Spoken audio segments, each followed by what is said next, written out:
Enggak cerewet. Silakan duduk, mereka datang pengen melihat wajahku, tidak pengen melihat bokongmu ya.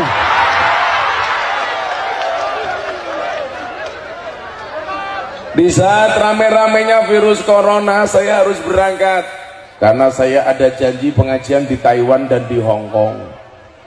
Ternyata begitu sampai Taiwan dan Hong Kong, alhamdulillah baik-baik saja. Dan Anda tahu virus corona itu asal muasalnya dari mana? Dari kota Wuhan, Cina. Dan ternyata setelah saya selidiki, virus corona itu berangkat dari cangkem yang celutak. Kenapa saya katakan berangkat dari cangkem yang celutak? Hewan yang seharusnya tidak dikonsumsi, dikonsumsi. Makanya kenapa kemudian dalam Al-Maidah 27 itu soal makanan diatur. Apa yang boleh dimakan, apa yang tidak boleh dimakan. Ketika Allah memperbolehkan untuk memakan, berarti ada kebaikan. Tetapi ketika Allah melarang, pasti ada keburukan. Ini virus berangkat dari cangkem geragas. Jelas hewan-hewan yang tidak boleh dimakan, dimakan, dikonsumsi. Apa? Sop kelelawar. Kalau di Indonesia namanya sop codot. Kalau pemilu namanya sop kampret. Makan kodok, dimakan, disop. Akhirnya apa yang terjadi? Kampret dimakan, cebong dimakan. Maka terjadi transfer virus dari hewan kepada manusia. Maka disitulah kemudian dibutuhkan agama. Dalam bahasa Sanskerta, A itu tidak, agama rusak. Orang yang punya agama insya Allah hidupnya tidak rusak. Amin. Jadi Banser punya agama insya Allah hidupnya tidak rusak. Amin. Saya besok masuk surga dikawal oleh Banser. Banser itu kan tugasnya survei lokasi. Jadi sebelum kiai masuk surga, surganya disurvei oleh Banser. Begitu surganya siap, kiainya masuk, bansernya keluar lagi.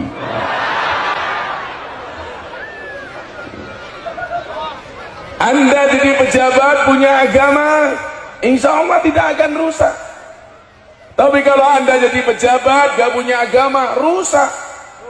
Makanya kalau lewat jalan-jalan jelek, kadang-kadang sopir-sopir itu bilang, ini yang rusak jalan tuh tergandengan. Saya jawab salah. Yang merusak jalan tuh bukan tergandengan, tetapi mobil mewah. Kok bisa Gus? Bisa. Karena seharusnya uang yang diharuskan untuk membangun jalan, yang diperuntukkan untuk membangun jalan, malah dikorupsi oleh pejabat untuk beli mobil mewah.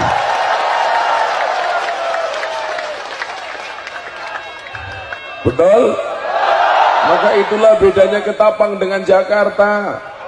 Kalau Ketapang itu banyak jalan berlubang, kalau Jakarta banyak lubang berjalan. Dan saya paling suka ngaji dengan lubang berjalan.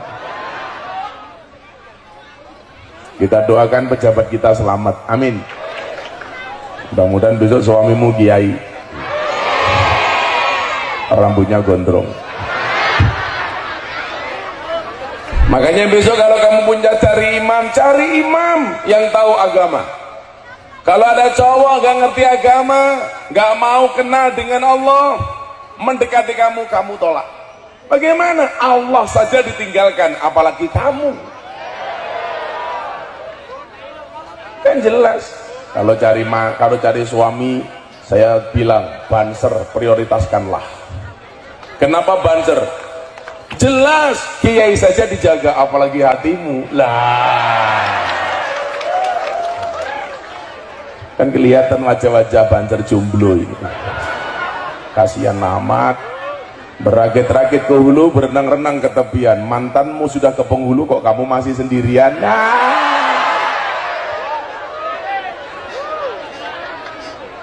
Kasihan amat. Maka disitulah fungsi agama, berfungsi sebagai apa? Controlling, untuk mengkontrol sistem kehidupan kita. Pemerintahan dikontrol oleh agama pasti baik. Dan ada 6 agama yang diakui oleh undang-undang. Semuanya berhak menjalankan agamanya dengan baik dan benar tanpa harus mendapatkan tekanan dari pihak manapun. Betul?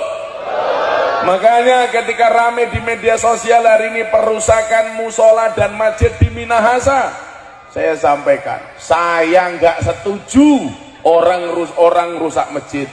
Saya nggak setuju kalau gereja dirusak.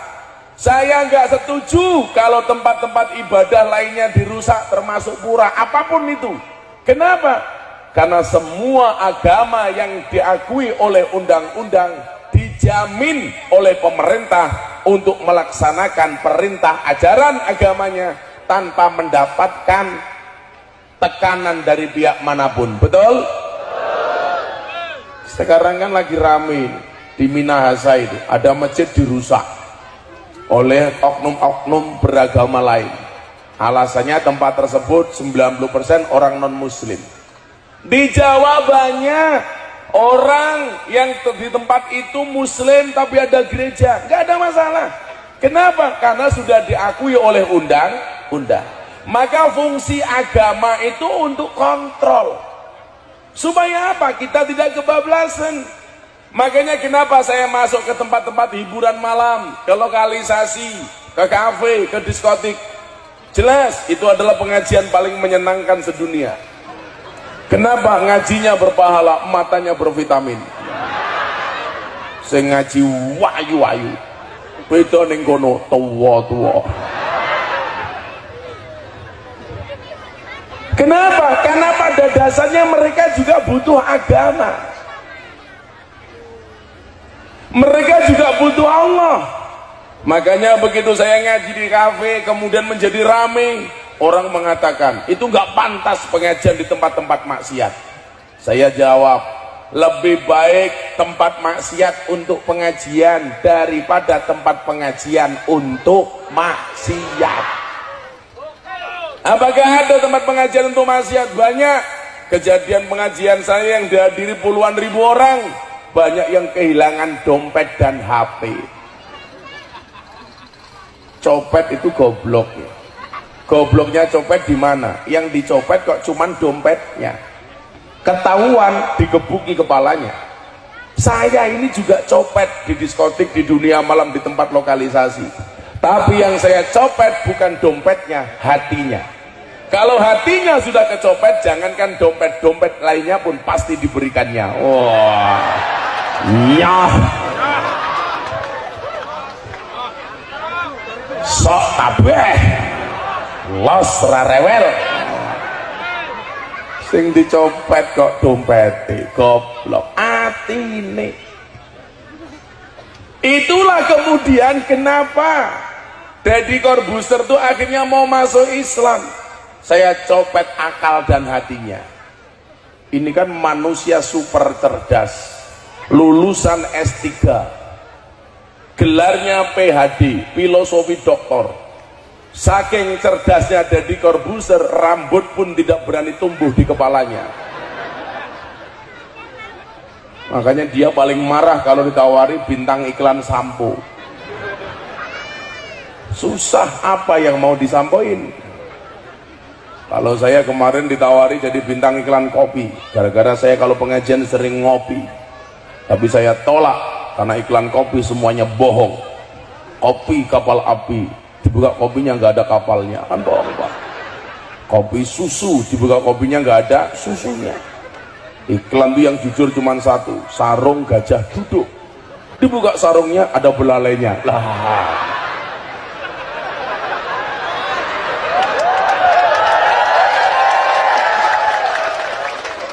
Kalau nggak percaya silakan dibuka masing-masing. Karena seringnya saya ngopi Pak, dan kopi yang saya minum cuma satu, kopi pahit. Kalau kopi susu jelas saya tolak. Kenapa? Karena membingungkan. Kopi ini ngajak melek, susu ini ngajak turu lah.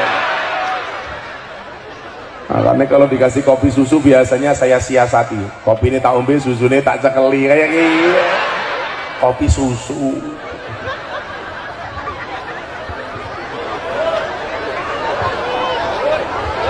Shallu ala Nabi Muhammad.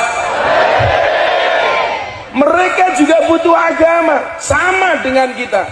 Maka satu saat ketika saya pengajian di kafe, ada segerombolan orang Pak yang sok suci.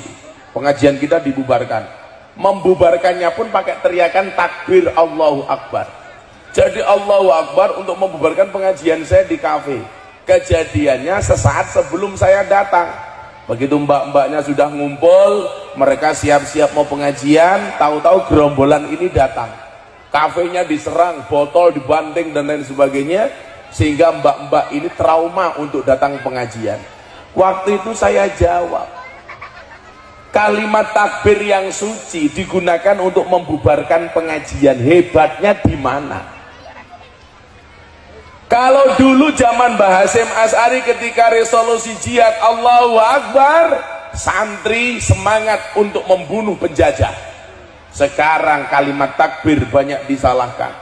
Kalimat takbir bulan Ramadan untuk nutup rumah makan.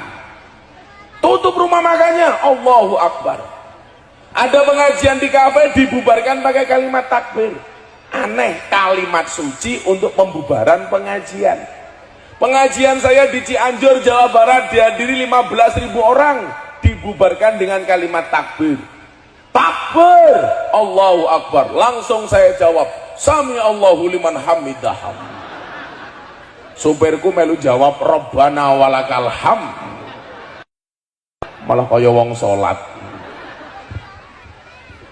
Akhirnya waktu itu sama wartawan saya bilang, kenapa Gus Miftah tetap ngeyel pengajian di tempat seperti itu? Karena pada dasarnya mereka juga butuh Allah. Kita itu sering menjadi hakim bagi kesalahan orang lain dan menjadi jaksa bagi kesalahan kita. Kalau ada orang berbuat salah, kita vonis. Tetapi kalau kita berbuat salah, kita bela.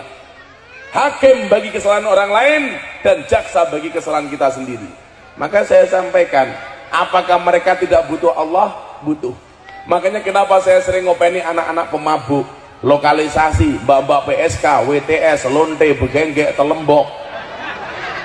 Karena mereka juga butuh Allah. Saya ngopeni para pemabuk, anak-anak yang disingkirkan oleh masyarakat gara-gara punya tato, gara-gara telinganya ditindik. Santri saya